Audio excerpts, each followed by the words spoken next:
दी हमें आजादी बिना खड्ग बिना ढाल, दे दी हमें आजादी बिना खड्ग बिना ढाल। साबरमती के संत तूने कर दिया कमाल। दे दी हमें आजादी बिना खड्ग बिना ढाल, दे दी हमें आजादी बिना खड्ग बिना ढाल।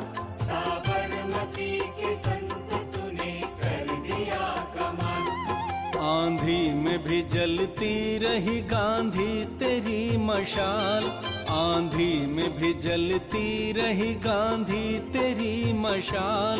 साबरमती के संत तूने कर दिया कमाल। रघुपति राघव राजा राम, रघुपति राघव राजा राम।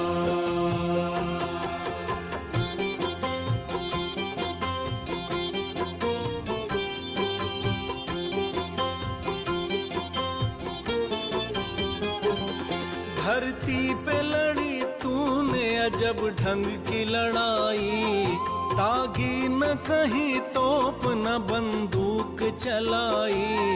दुश्मन के किले पर भी न की तूने चढ़ाई, वाह रे फकीर।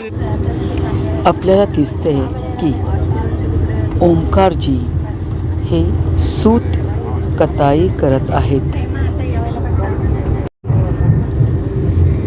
ओमकारजी दर शुक्रवारी साबरमती आश्रमात येऊन महात्मा गांधींसाठी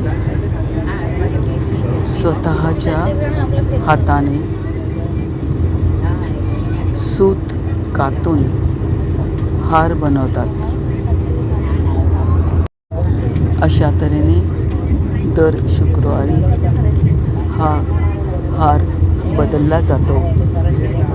साबरमती आश्रमाला जरूर भेट द्या।